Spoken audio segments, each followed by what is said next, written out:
The CLA Song Contest is here and you're interested. Let's talk about 3 easy steps to get your song started and finished. First of all, I like to start with chords. I'm a guy that likes to start with chords. You might start with lyrics, but let's talk about chords before we talk about lyrics today. You're going to use a 4-chord progression. That's a series of 4 chords in a certain order. Now, whatever key you pick, we number the chords by Roman numeral numbers, starting with 1 for the tonic or root key. So if we're the key of G, 1 is G, the G chord. G, B, D, all played together, that's your G chord. The 2 chord would be the next note in the scale, A. In this case, it'll be A minor. Now that you have that idea, let me give you the numbers, and you can jot these down or look them up online and find out more about them. But here are 3 very common chord progressions for songs. 4, 1, 5, 6.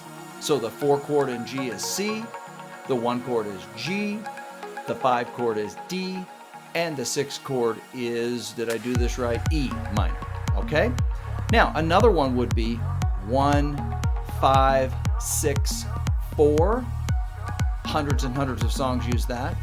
And 1, 6, 4, 5. Each of these progressions has a certain feeling to them. So what I'll do if I want to use one of these progressions or another progression that I come up with is I'll play through it a whole bunch of times.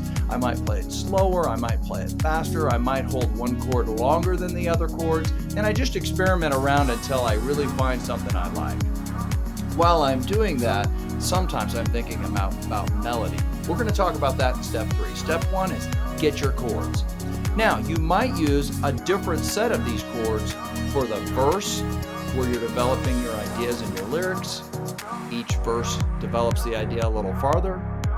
And a separate set for the chorus. So if your chorus is kind of sad or if your chorus is kind of uplifting, you might play it a little different way. So that's another factor about the chords. How are you going to play them? Okay, think about style and tempo. Are you playing upbeat? Are you moving your fingers fast? Are you having a good time? Or is it more slow, taking a longer time? Now, one last thing. You don't have to use 4 chords. You could use 3. You could even use 2. And believe it or not, there's songs with just 1 chord. I'd like you to try to go with 4 or 3, but experiment around. Don't get so complicated using 10 chords no one can follow it or remember what's happening. Don't make it hard. Now, number 1, chords. Number 2, lyrics. You need to come up with a lyric that is meaningful to you. And so there's some questions you might want to ask as you're getting started in your lyric writing. All right, here's a couple of them. What bothers you? What annoys you? What worries you? Or, what do you want? What are you wishing for? Or what do you want to say to a particular someone? Okay? One last thing that you might want to consider in your lyrics. Maybe a totally different direction than the 2 questions I've asked, sort of the questions about bothering and annoying, or the questions about wanting and wishing and hoping for, would be to just write your lyrics celebrating or expressing wonder, joy, delight, awe, and just go with that. Or the other side of that coin would be celebrating moodiness and frustration and kind of exploring that. Maybe celebrating is not the right word, but just exploring your frustration or moodiness. It is great if your lyrics are in the first person and are directing someone, some person. Don't get try to avoid being super specific about who you're addressing, because people might not be able to relate to that. Try to keep it so that everyone can relate. Use the present tense, especially at the beginning of the song. Talk about what's happening. It makes it feel urgent and important to the listener. Create tension. Display, if there's a problem in your story about what bothers you or what you love about someone, get that right away in the first couple lines of your lyric. All right? And then try to think about having an overarching idea. And I talked about that more in the CLA song video, lyrics, a writable idea.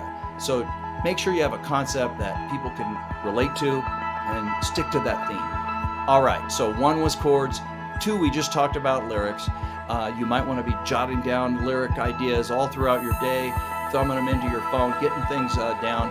Keep going, getting a lot of ideas, and eventually you'll get your lyrics locked in. Chords, lyrics. Number 3, melody. Obviously, that's important, and it's going to be something that you should probably start out with just improvising a melody.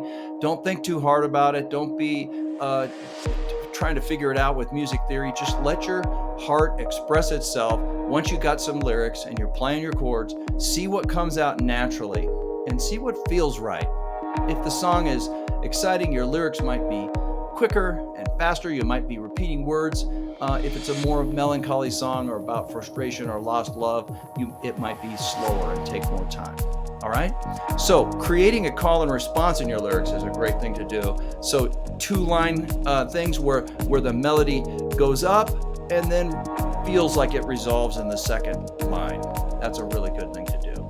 Experiment. Don't get what I like to call demoitis. Don't get something and then just go, oh, but I love that thing I did. Be free, be willing, and if you have friends that'll give you real feedback, play it to them a couple of different ways. Try to make yourself experiment with different melodies. And don't just get stuck on one note and keeping it too simple. Leaps are catchy, so jumping between notes helps the listener catch on to the idea and remember it. And the step motion between notes, or even repeating a same note and just moving up and down real close together stepwise, can create motion, especially if you have a lot of words. So leaps are good to get a catchy hook or a phrase that you want people to remember, and then the steps to keep the music moving forward. Now, the last thing I'd like to mention is about our chorus. So in the chorus, think about using a higher range in your voice. And so maybe in the verse, make sure it's in the lower part of your range so that when you get to the chorus, you can use notes that are higher. Don't just be an octave higher. Try to get up in there and experiment and use your highest note, if you can, when you're singing the title of the song. It's also great in the chorus if the title is the first line of the chorus and the last line of the chorus. That might be tricky. Now I'm talking about melody right now, so highest notes in the chorus, really trying to get that to be easy to sing. Again, maybe a leap to help it be catchy, and have a lot of fun experimenting with melody. So 3 things: chords, lyrics, and melody. Those are the 3 steps you need to come up with as you develop your song for the Creative Lutheran Academy Song Contest. I'm so pleased you're going to be a part of it.